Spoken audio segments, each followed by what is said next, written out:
Hello everyone.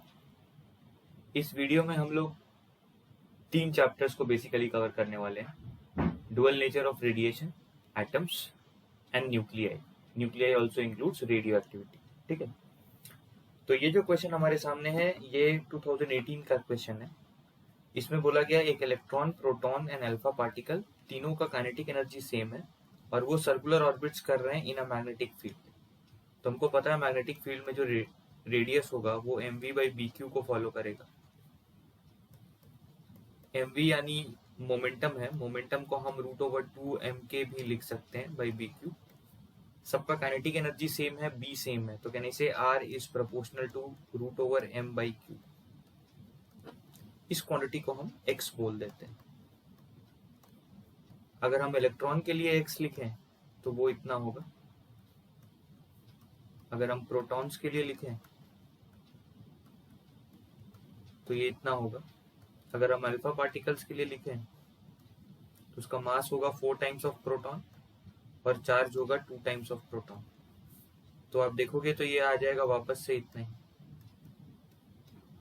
इसका मतलब है x अल्फा और xp सेम है तो r अल्फा और rp सेम होगा, क्योंकि r is proportional to this x।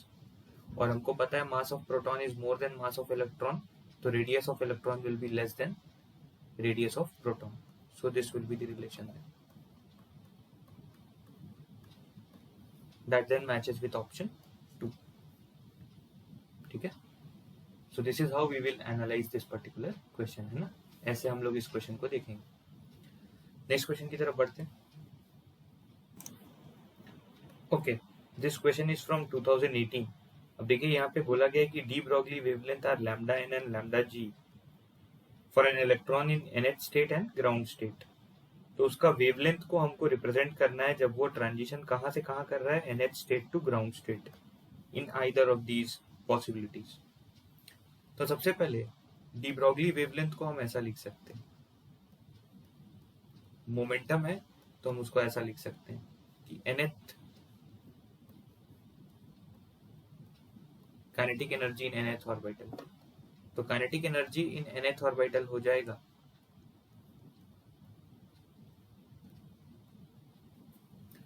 और हमको पता है कि En जो होगा एनर्जी उस ऑर्बिट का, वो इसका नेगेटिव हो जाएगा, ये रूल पता है। उसी तरह से kg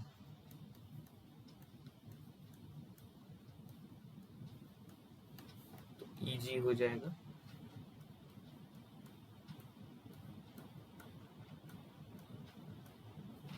तो ये जो ट्रांजिशन का जो वेवलेंथ होगा,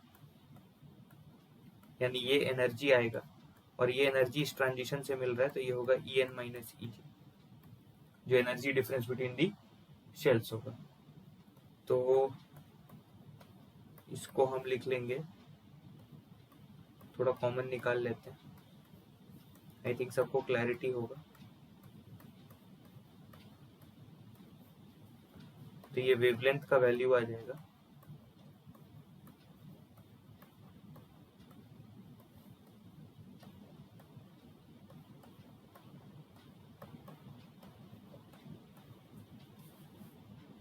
ठीक है। अब इसको हम इस तरह से भी लिख सकते हैं,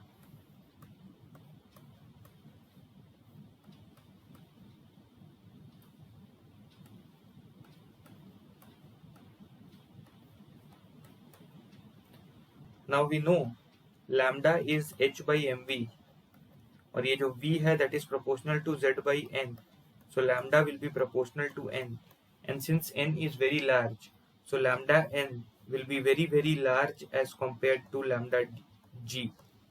तो आप बाइनोमियली एक्सपैंड करके इसको लिख सकते हैं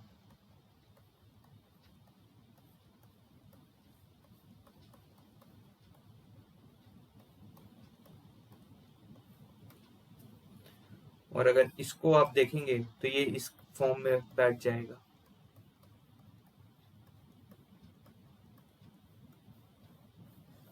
right, which then matches with option 1, I suppose. Correct? So this is the answer then. Right? Let's move to the next question. अगले क्वेश्चन पे चलते हैं। Now this question is from 2018 paper, है ना।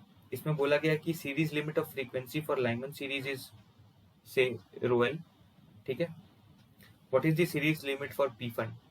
तो लाइमन के लिए मतलब इंफिनिटी से 1 जंप हुआ होगा, सीरीज लिमिट है तो, ठीक है। इसका मतलब है कि उसको हम लिख सकते हैं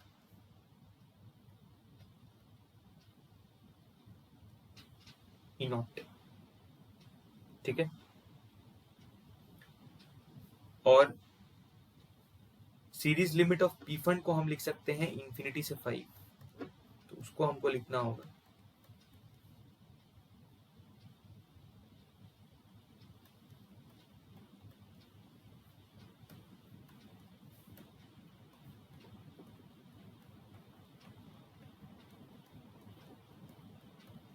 तो वो आ जाएगा। अब रेशियो ले लो, तो यहां से पी फंड का वैल्यू आ जाएगा 1/25 time the frequency of series limit of Lyman. Answer will be option 4, ठीक है। Let's move to the next question. Okay, ये क्वेश्चन 2017 का है। इसमें बोला गया कि एक बीम को पोटेंशियल डिफरेंस V से एक्सेलरेट किया गया और एक मेटालिक टारगेट पे एक्सरेज प्रोड्यूस करने के लिए यूज किया गया, ठीक है। तो इसके एक्सरे का मिनिमम वेवलेंथ और जो V पोटेंशियल से एक्सेलरेट किया गया है उनके लॉग के बीच का ग्राफ कैसा दिखेगा? तो हम ये कह सकते हैं क्या कि जो भी फोटोन रिलीज होगा उसका energy less than equal to k max होगा, यानी क्योंकि k max will be E into potential difference between which it is और to which it is accelerated, है ना। तो क्या हम ऐसा लिख सकते हैं?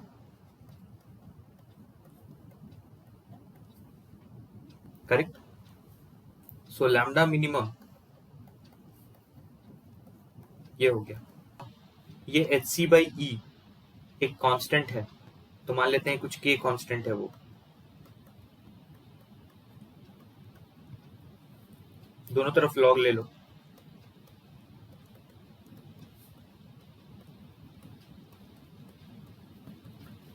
तो आपको दिखेगा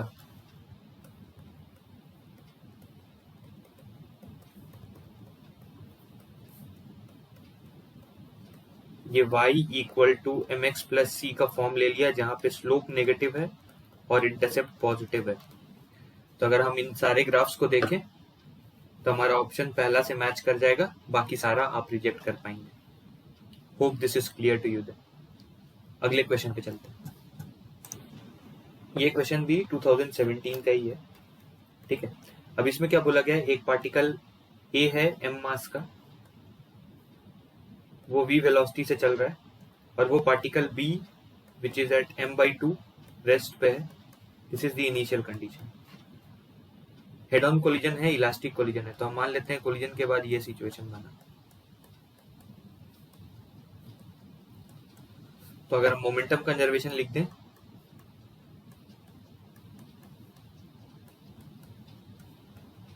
चूंकि इलास्टिक कोलिजन है तो velocity of approach is equal to velocity of separation. तो हम क्या करते हैं, पहले वाले इक्वेशन में से m को अगर हटा दे तो ये तो velocity of approach equal to separation से बन गया, ये हो जाएगा अपना कंजर्वेशन ऑफ लीनियर मोमेंटम से। यहां को अगर सॉल्व करोगे तो आपको VA का वैल्यू और VB का वैल्यू मिल जाना चाहिए। तो यहां से अगर आप VB को सॉल्व करेंगे तो आ जाएगा 4V/3 और VA आ जाएगा V/3, ठीक है। तो अब अगर D Broglie wavelength of A/B करना है तो आपको पता है ये हो जाएगा MBVB/MAVA, क्योंकि हमको पता है डी ब्रॉगली वेवलेंथ होता है H/MB, करेक्ट। तो यहां से अगर अपन वैल्यू पुट कर दे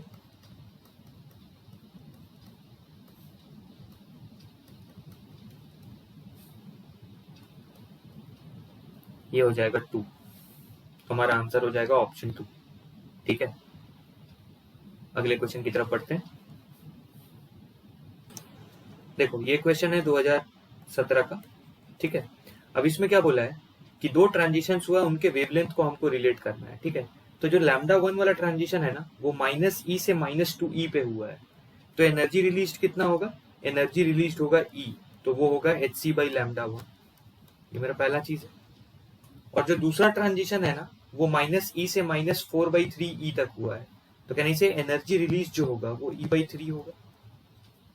एनर्जी रिलीज कैसे निकालते हो, कहने से E initial minus E final करके, यही करते हो ना एनर्जी रिलीज के लिए।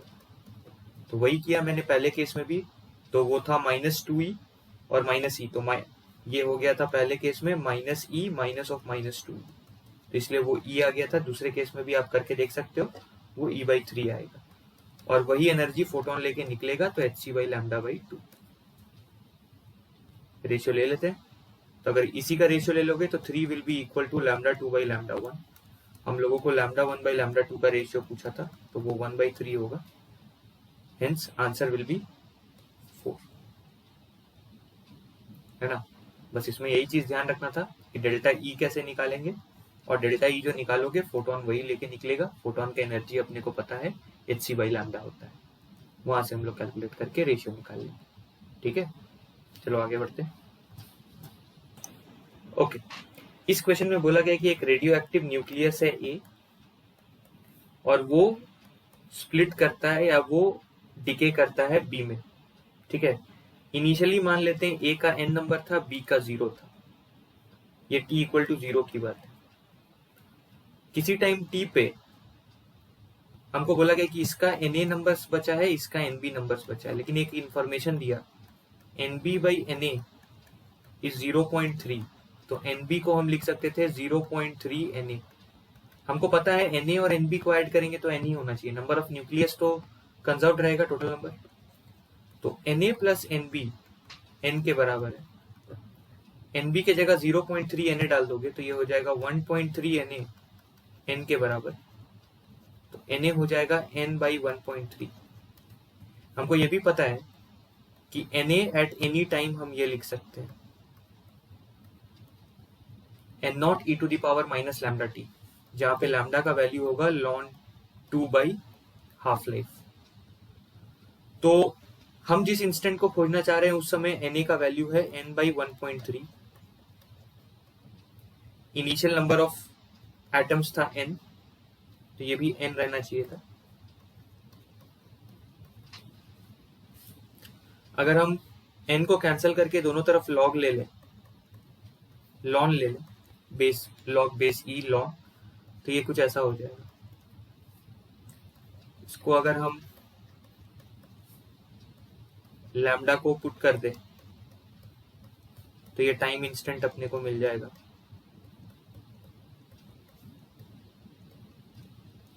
And I think this matches with option 2, यही हमारा आंसर है, ठीक है। तो हम लोग क्या करेंगे, न्यूक्लियस A से B डीके हो रहा है, इनिशियली A का n नंबर है, B का 0 है, किसी टाइम पे NaNb है, NaNb का रेशियो दिया है, लेकिन हमको पता है या तो A B में डीके किया होगा या A में रह गया होगा, तो किसी भी समय पे Na प्लस Nb करेंगे तो वो n के बराबर होना चाहिए, और वहां से फिर हम लोग बेसिक इक्वेशंस लगा के रिजल्ट तक पहुंच जाएंगे, ठीक है। चलो नेक्स्ट देखते हैं। ओके, अब इस क्वेश्चन में बोला गया है कि एक फोटो सेल पे लैम्डा वेवलेंथ जब इंसिडेंट होता है तो फास्टेस्ट एमिटेड इलेक्ट्रॉन का स्पीड v होता है। तो अगर 3 लैम्डा बाई 4 इंसिडेंट कराएंगे तो फास्टेस्ट एमिटेड इलेक्ट्रॉन का स्पीड क्या होगा, क्या रिलेशन फॉलो करेगा। तो हम मान लेते हैं जब लैम्डा फॉल किया तो ये इक्वेशन वैलिड होगा।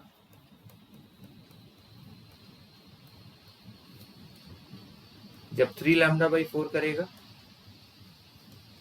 तो ये होगा।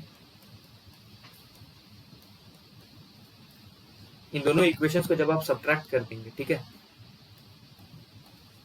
when you subtract 1 from 2,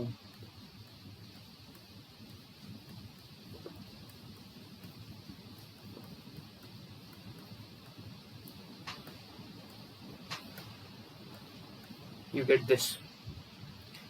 hc by lambda को हम पहले इक्वेशन से 5 प्लस हाफ mv स्क्वायर से रिप्लेस कर सकते हैं।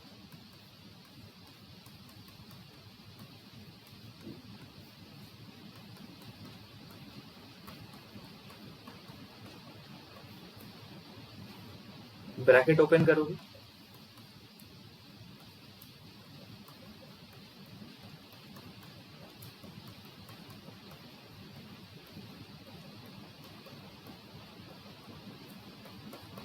तो हाफ v1 स्क्वायर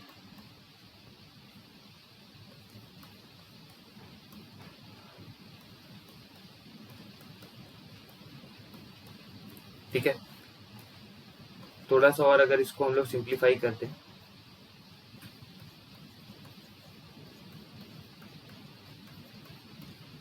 तो यहाँ से क्लैरिटी आपको दिखेगा कि ये जो v1 स्क्वायर है obviously greater than v4v square by 3 है। तो ये जो v1 है ऑब्वियसली ग्रेटर देन, क्योंकि इसमें कुछ ऐड ही होगा 5 वाला टर्म से, राइट। तो ये हमारा ऑप्शन 1 जो है वो सही हो जाएगा, करेक्ट। तो बेसिकली 2 इक्वेशन जो था वो हमारा मेन था, उसके बाद तो मैथमेटिकल मैनिपुलेशंस है ताकि हम कुछ कंक्लूजन डेराइव कर सके v1 और v के बारे में, ठीक है। क्लैरिटी होगा। नेक्स्ट क्वेश्चन पे मूव करते हैं। ओके, इस क्वेश्चन में बोला गया है कि 2 रेडियो एक्टिव एलिमेंट्स है, ए और बी, एक का हाफ लाइफ 20 मिनट्स है, एक का 40 मिनट्स है।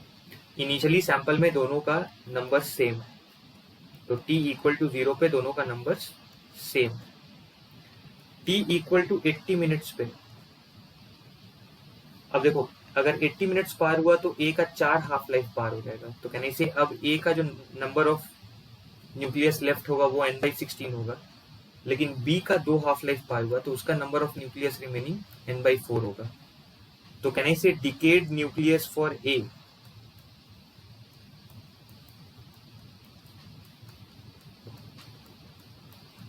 ओरिजिनल माइनस रिमेनिंग हो जाएगा, उतना डीके कर गया होगा। So this will be 15n/16।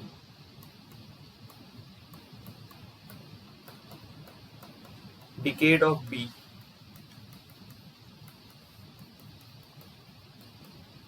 तो ये हो जाएगा 3n/4। हमको रेशियो चाहिए, इनका ही रेशियो चाहिए, तो decayed of A by decayed of B कहने से ये रेशियो हमारा हो जाएगा 5:4। ये आंसर हो जाएगा, right. So you can see there are a lot of questions asked from this segment. So we'll keep this video till here. We'll make another segment of this chapter containing few more PYQs. Fine. So we'll meet in the next video then. Thank you everyone.